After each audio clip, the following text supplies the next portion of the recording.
1 பேதுரு 5:8.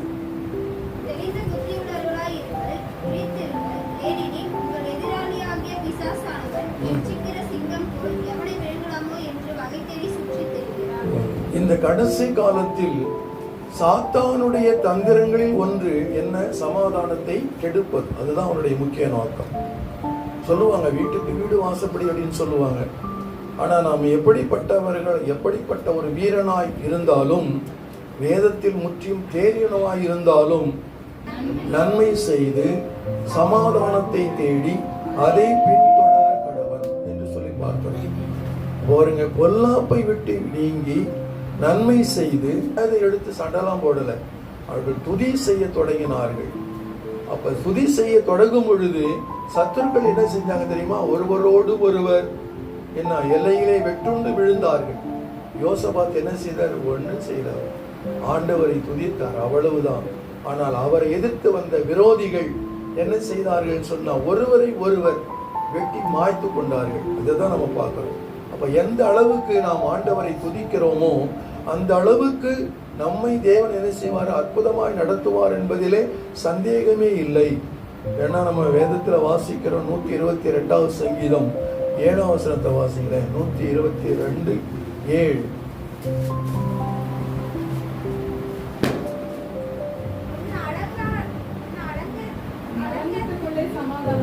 உன் அலங்கத்துக்குள்ளே சமாதானமும் உன் அரண்மனைக்குள்ளே சுகமும் இருப்பதாக. பாருங்க, ஆண்டவர் நம்ம வீட்டுக்குள்ளே சமாதானத்தை கட்டளையிட அவர் வல்லவராய் இருக்கிறார். இன்று அநேக குடும்பங்களிலே சமாதானம் இல்லை, கணவன் மனைவியிடையே சமாதானம் இல்லை, பெற்றோர் பிள்ளைகளோடு கூட சமாதானம் இல்லை. தேவ பிள்ளைகளாகிய நமக்கு என்ன செய்கிறார்? நம்முடைய அலங்கத்திற்குள்ளே சமாதானம், நம் அரண்மனைக்குள்ளே சுகம். இந்த சமாதானத்தை நாம் எப்படி பெற்றுக்கொள்வது அப்படின்னு சொல்லி நாம் பார்க்கிற பொழுது, ஏசாயா புஸ்தகம் 26 அதிகாரம் 3 காத்திருந்து பெற்றுக்கொள்ள வேண்டும். அது மாத்திரமல்ல, என்ன நம்ம வாழ்க்கையில் நடந்தாலும் சரி, என்ன பிரச்சனைகள் இருந்தாலும் சரி, எல்லாவற்றையும் சோத்திரத்தோடு கூட தேவனுக்கு தெரியப்படுத்துவோம் என்றால் அவர் பார்த்துக் கொள்ளுவார்.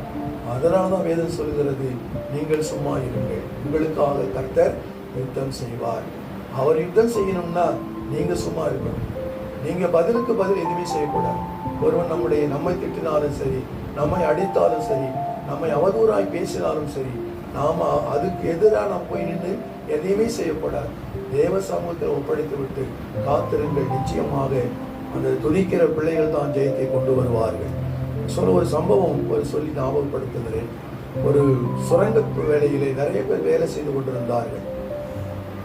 சுரங்கம்னா தெரியும், பூமிக்கு அடியில் அதை வெட்டி நிலக்கரிலாம் எடுக்கிறாங்களே, அது மாதிரி. அப்போ அதில் நிறைய மக்கள் வேலை செய்து கொண்டிருந்தார்கள். அதிலே ஒருவர், அவர் ரட்சிக்கப்பட்டவர், எப்பொழுதும் அவர் சோத்திரம் அவருடைய வாயில் இருந்து கொண்டே இருக்கும். இந்த சங்கீதத்தில் அதான் பார்க்கிறோம், கர்த்தரை நான் எக்காலத்திலும் சோத்தரிப்பேன், அவர் துதி எப்பொழுதும் என் வாயில் இருக்கும். தாவீது சொன்னார். அவர் ஆடுகளை மேய்த்திருந்த பொழுது என்ன செஞ்சாரு? துதித்து கொண்டே இருந்தாராம். அந்த துதி அவரை எங்க கொண்டு நிறுத்திச்சு தெரியுமா? அரியணையிலே உட்கார வைத்து ஆண்டவர் அழகு பார்த்தார். அவரை அந்த அரியணையிலே உட்கார வைப்பதற்கு காரணம் என்ன?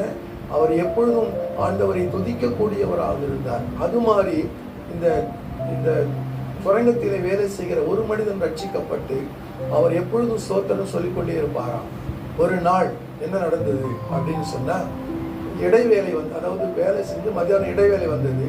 அதில் எல்லாரும் போய் சாப்பாட்டு கேரியர் எடுத்துட்டு போய் அவங்க உட்காந்து சாப்பிட ஆரம்பிச்சாங்க. எங்கெல்லாம் நிழல் இருக்கிறதோ அங்கெல்லாம் உட்காந்து சாப்பிட ஆரம்பிச்சாங்க.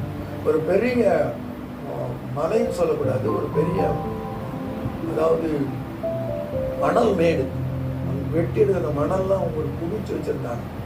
அந்த நிழல்ல இவங்க போய் என்ன செஞ்சாங்க? உட்கார்ந்து எல்லாரும் சாப்பிட்டாங்க. இவரும் போய் இந்த டிஃபன் பாக்ஸோட எடுத்துட்டு போய் உட்கார்ந்து சாப்பிட ஆரம்பிச்சார்.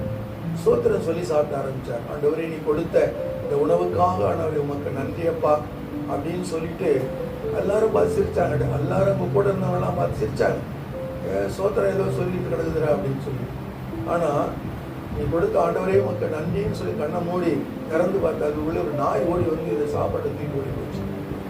தூக்கி ஓடிட்டு போகும்போது ஐயோ சாப்பாடு போயிடுச்சு வந்துட்டு ஏந்திரிச்சு அதுக்கு பின்னே ஓடினார் அவர்.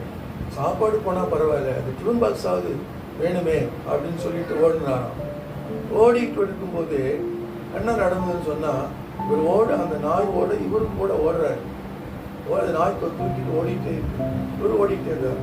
திரும்பி பார்த்தா என்ன நடந்தது, மணல் மேடு சரிந்து அந்த அடியில உட்கார்ந்துட்டாங்க. பார்த்தீங்களா, அப்படியே மூடிச்சு.